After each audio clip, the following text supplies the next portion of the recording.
Now this guy, Alex, he was a junior designer. One day he gets accidentally added to a private group chat. At first he thinks it's a mistake, some random teen convo. But then he starts reading. And what he sees? Well, it's not okay. The creative director was mocking another coworker. Not a little sarcasm, straight up bullying. It was about that coworker's disability. Alex didn't make a scene. He took screenshots. Quietly, he reported it to HR. And then HR actually acted. The creative director was given a formal disciplinary warning. But the story didn't end there. Now, according to the creative director, it was all just jokes. Just trying to keep the mood light, nothing serious. And when Alex reported it, this director said that he was overreacting. Problem is that creative director was close friends with Alex's manager, very close. So what happened next? Suddenly, Alex wasn't being invited to big client meetings anymore, the ones he used to join just to learn. His weekly one-on-ones with his manager? Canceled. Every time. No reschedule, no explanation. Team lunches? He wasn't invited anymore. And nobody said, "This is because you spoke up." But come on, we can all do the math, right? This wasn't a coincidence. Retaliation is when someone treats you badly on purpose because you spoke up. Maybe you spoke up for someone else. Maybe you spoke up for yourself. Either way, you did the right thing. And now they're trying to make you regret it. And for that, they don't have to fire you or yell at you. Sometimes it's quiet. They freeze you out. They block opportunities. They make you feel like the problem just because you tried to solve one. That's not okay. That's not just how it is. That's retaliation, and it's plain, simple wrong. Now, anything that's wrong needs to be corrected, right? Just like Alex spoke up for the right thing, so many of us do. We speak up because we care, because we see something wrong and we try to make it right. And in no way should anyone be punished for that. So, let's talk about it. What do you do when you realize you're being punished for speaking up? When things start getting weird, quiet, uncomfortable, right after you did the right thing. Here's what you need to know and what you can do. First, write it down. All of it. Not because you're being dramatic, because you're building evidence.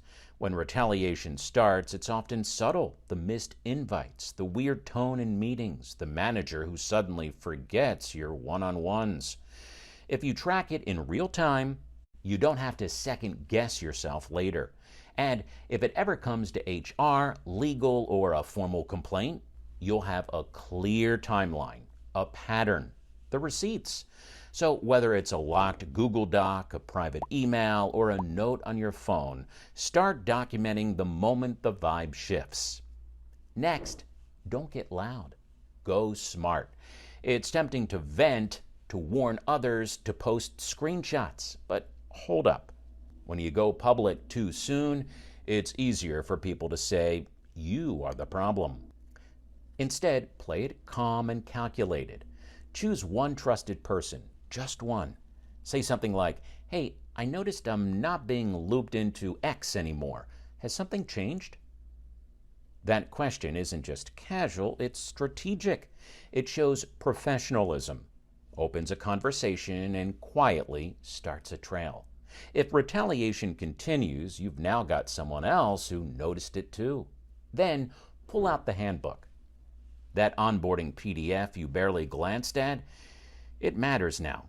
Search for words like no retaliation, open door policy, speak up culture. Screenshot those parts. Save them.